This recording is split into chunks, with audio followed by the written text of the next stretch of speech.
Olá pessoal, tudo bem? Bom, hoje nós vamos continuar falando sobre o calor, que estávamos falando na última aula.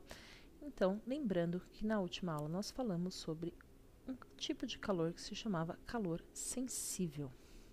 O calor sensível é o calor responsável pela variação de temperatura. Muito bem, esse é um tipo de calor. E existe um outro tipo de calor que eu quero conversar com vocês hoje, que é um calor responsável por uma coisa um pouquinho diferente, que se chama calor latente. O calor latente, ele não é responsável por variações de temperatura. Ele é responsável por variação, ou melhor, mudança de estado físico. Então, quando a gente estava falando sobre calor sensível, a gente falou que uma quantidade de energia que um corpo recebe, dependendo da massa e do material desse corpo, varia a temperatura desse corpo em determinado valor. Agora, o que acontece quando esse corpo chega em um ponto de mudança de estado físico? Então, quando o gelo que estava a menos 10 graus, por exemplo, eu tenho uma pedrinha de gelo que está a menos 10 graus Celsius. Se eu quiser transformar essa pedrinha de gelo em água a 10 graus Celsius, qual é a quantidade de energia que eu preciso? Bom, eu preciso notar então que eu tenho uma transformação. Vamos lá, vou fazer uma reguinha aqui para ficar mais fácil a gente ver. De menos 10 graus Celsius, eu tenho uma transformação até 10 graus Celsius de temperatura. No meio desse caminho existe um ponto, que é o ponto que a temperatura é igual a 0 graus, que é um ponto que existe mudança de fase. Então, o que acontece? Eu tenho aqui minha pedrinha de gelo a menos 10 graus Celsius, aí eu vou dar uma quantidade de energia para ela, começar a dar energia, ela vai começar a aumentar essa temperatura, menos 9, menos 8, menos 7, menos 6, menos 1, 0. E a hora que ela chega no zero, ela automaticamente vira 1 grau Celsius? Não, na verdade, aqui nesse ponto acontece muita coisa. Porque a primeira pergunta é, existe 0 graus Celsius água e 0 graus Celsius gelo? Então, para a gente responder essa pergunta, a gente precisa entender como funciona a mudança de estado físico. A hora que essa porção de água no estado sólido chega ao ponto 0 graus, ela tem que passar por uma barreira grande para conseguir virar 0 graus agora líquida. Então, existe 0 graus tanto no estado sólido quanto no líquido. E essa barreira é uma quantidade de energia extra que eu preciso dar para que esse elemento mude de estado físico. Isso é chamado de calor latente. O calor latente é definido como a quantidade de energia que eu preciso dar por unidade de massa para um material para que ele se transforme, para que ele mude de estado físico. Então, a quantidade de energia que eu vou precisar para fazer essa transformação vai depender dessa constante, do material e da massa do meu material, certo? A unidade de calor latente é, como é uma quantidade de energia por unidade de massa, caloria por grama, ou joule por quilograma, depende depende de quais unidades que eu estou trabalhando, certo? É importante a gente saber que existe calor latente, existe um valor, uma constante para cada tipo de transformação. Então, por exemplo, nesse caso aqui, é um calor latente de fusão. Esse calor latente de fusão da água vale 80 calorias por grama. Isso significa que eu preciso dar 80 calorias de energia para cada grama de água, para cada grama de gelo, para que ele vire água. Se for o processo inverso, então o meu calor latente de solidificação vai ser menos 80 calorias por grama, porque eu preciso perder essa quantidade de energia também.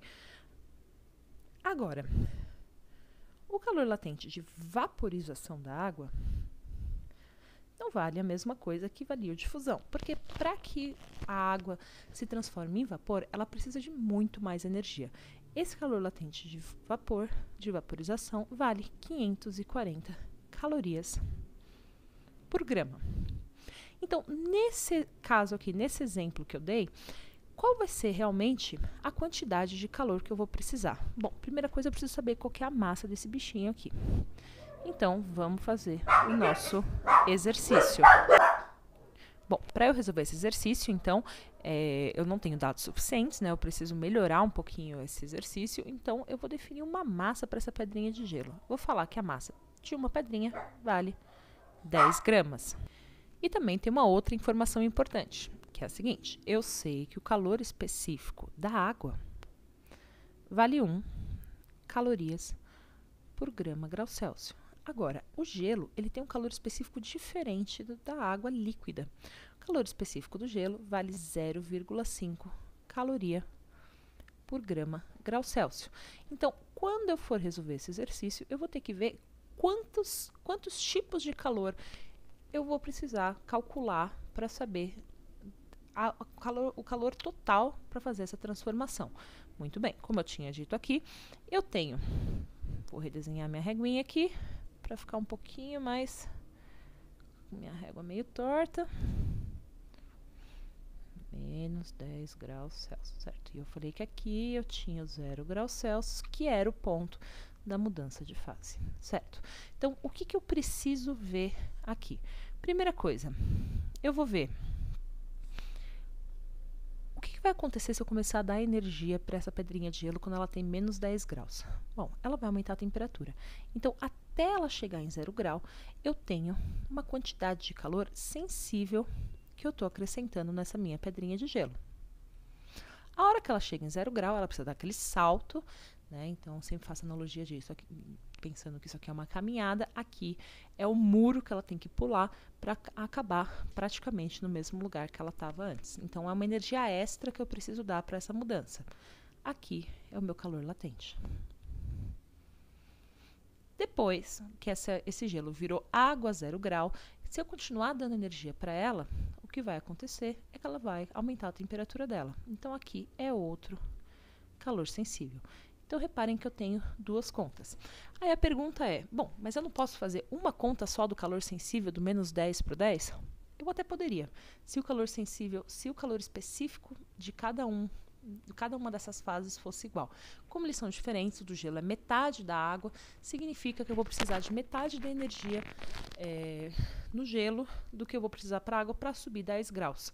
Então, vamos fazer cada uma dessas contas. A primeira parte vai ser para transformar menos 10 graus para 0 graus.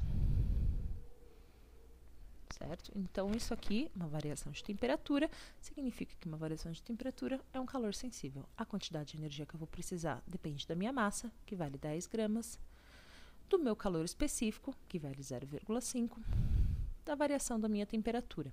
A variação da minha temperatura vale mais 10 graus, porque é 0 menos 10, ou simplesmente pensando que subiu 10 graus. Então, a quantidade de energia que eu preciso para subir a temperatura do gelo vai ser de 50 calorias. E só. Muito bem, virou gelo a 0 grau agora. A segunda parte, eu preciso transformar 0 graus Celsius de gelo em água a 0 graus Celsius. Percebam que aqui não existe uma mudança de temperatura, existe uma mudança de fase. Se é uma mudança de fase, temos aqui o nosso calor latente. Como isso aqui é uma fusão, significa que eu vou usar 80 calorias por grama. Então, a quantidade de energia que eu vou precisar vai ser a minha massa vezes meu calor latente, que vai dar 800 calorias. Perceba que o calor necessário para fazer uma mudança de fase é muito maior do que o necessário para fazer uma mudança de temperatura. Vamos ver isso no terceiro caso também, que é o da água. Então, já temos água a 0 graus e essa água vai ser aquecida até ficar com 10 graus Celsius. Então, a quantidade de calor que eu vou precisar, variação de temperatura, é um calor sensível, depende da minha massa. Agora, o meu calor específico vale 1 e a minha variação de temperatura vale 10 também. Então, nem precisaria ter feito essa conta. Como eu sei que o calor específico da água é o dobro do gelo, eu vou precisar do dobro de energia para a mesma massa, 100 calorias. Aqui eu preciso 50, aqui 100. Então, o calor, a energia total que eu vou precisar vai ser a soma de cada uma dessas etapas, mais 100, que vai dar 950 calorias. Espero que vocês tenham entendido. Até a próxima aula.